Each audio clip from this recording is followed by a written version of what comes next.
आज मी आपल्या समोर शिक्षकांची व्यथा मांडत आहे.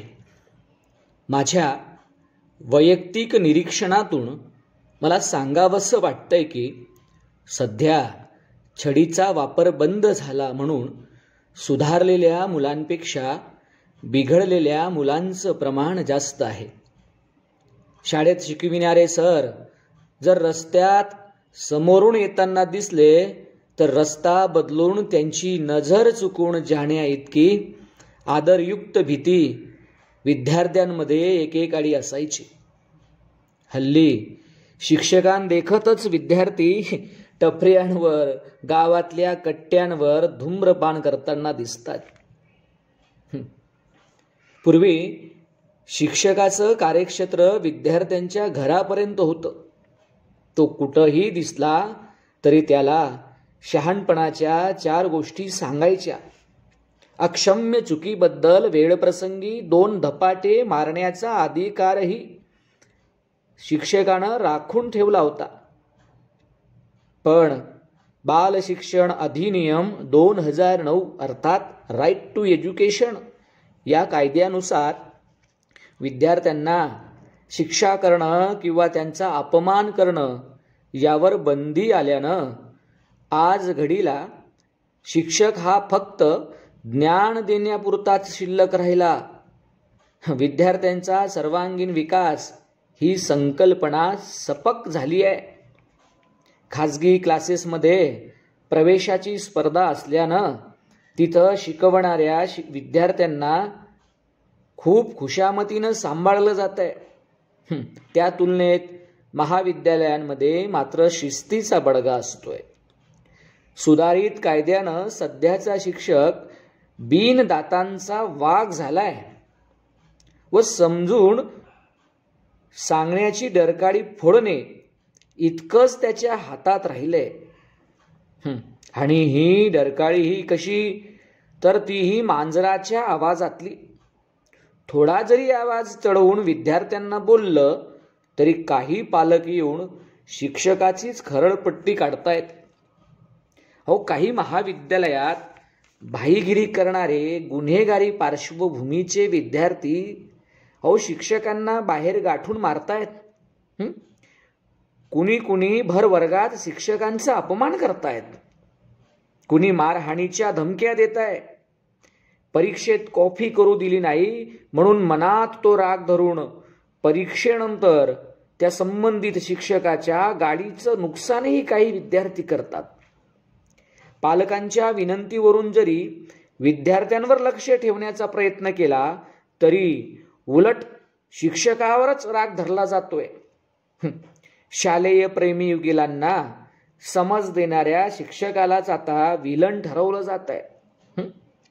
अरे बिभत्स वाटावेत असे चित्रविचित्र कपडे घालून मुली किंवा मुलं महाविद्यालयात आली तर आम्ही आमच्या पालकांच्या पैशांचे कपडे घालतो, तुम्हाला काय करायचंय, अशी उलट उत्तरं मिळतात. अशा वेळी शिक्षकाला मान खाली घालावी लागते. मंडळी, शिक्षक हे समाजाचं हृदय असतं असं म्हणतात ना. समाजातल्या अनेक दूषित विचारांचं शुद्धीकरण करण्याची जबाबदारी त्याच्या खांद्यावर असते. महात्मा ज्योतिबा फुले असतील, डॉक्टर बाबासाहेब आंबेडकर असतील, यांना अभिप्रेत असणारे शिक्षक हल्ली औषधाला सुद्धा शिल्लक राहिले नाहीत याची आम्हाला खंत वाटते.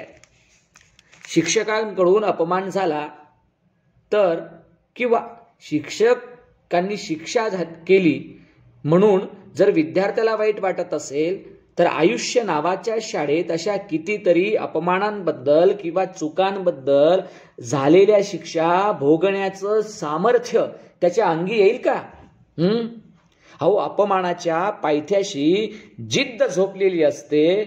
काहींच्या बाबतीत अपमानच त्यांच्या जीवनाचा उत्कर्ष ठरतो. अपमान झाल्यानं पेटून उठून इतिहास घडवलेली असंख्य उदाहरणं देता येतील. तसंच अपमान झाला म्हणून जीव दिलेलीही उदाहरणं आहेत हेही नाकारता येत नाही. विद्यार्थ्यांना विनाकारण अमानुष मारहाण करणाऱ्या आणि ऑन ड्युटी धूम्रपान करणाऱ्या शिक्षकांचा मी निषेध करतोच.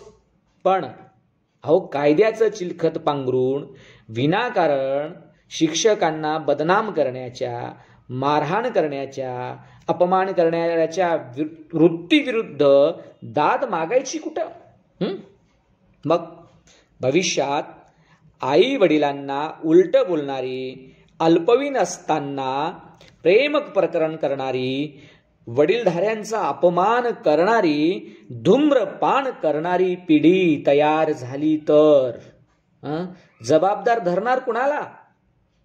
अहो, विद्यार्थीनींमधली अशी प्रवृत्ती वेळीच रोखण्यासाठी फक्त शाब्दिक समज देणं पुरेसे आहे का? गल्ली बोळातली गुंडगिरी आता काही शाळा महाविद्यालयातही सुरू झाली आहे. पण शिक्षक बिचारा हतबल आहे. फ्री स्टाईल हाणामारी डोळ्यांसमोर होत असतानाही शिक्षक विद्यार्थ्यांचा कान पकडू शकत नाही. विद्यार्थ्यांना सुतासारखं सरळ करण्याची प्रामाणिक इच्छा बाळगणाऱ्या शिक्षकाच्या मनाची व्यथा कुणी समजून घेणार आहे का? प्रिय विद्यार्थी मित्र हो, शिक्षक हा तुम्हाला दिशा दाखवणारा, चांगल्या वाईटातला फरक समजून सांगणारा, स्वातंत्र्य, बंधुता, न्याय शिकवणारा, तसंच तुमच्या चुकांबद्दल तुम्हाला फक्त शिक्षा देणारा नव्हे तर चुका दुरुस्त करण्यासाठी प्रयत्न करणारा आई वडिलांनंतरचा सर्वात जवळचा मित्र असतो. कोणताही कायदा हा दुधारी तलवारी सारखा असतो. तो कसा वापरला जातो यावरूनच त्याची परिणामकारकता ठरते, नाही का? प्रत्येक शिक्षकात एक पोलीस दडलेला असतो. भविष्यात शिक्षकातला पोलीस जेवढा कमी होत जाईल तेवढी पोलिसातल्या शिक्षकांची जबाबदारी वाढणार आहे. आपण शाळेत असताना पाठीवर वळ उमटेपर्यंत मार खाल्ला, पण ते टेन्शन की डिप्रेशन म्हणतात ना, ते वाऱ्यालाही शिवलं नाही. हुशारी आणि समजदारी या दोन शब्दात खूप फरक आहे.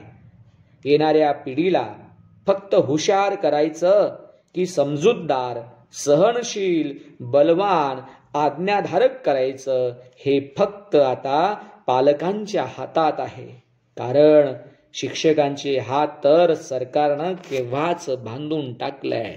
आणि म्हणून समाज शिक्षक म्हणून आपल्या सगळ्याच पालक आणि अन्य घटकांची ही जबाबदारी आहे. ही राष्ट्राची पिढी अशी जर त्या ठिकाणी वाया गेली तर येणाऱ्या पिढीला आपण काय उत्तर देणार आहोत? धन्यवाद.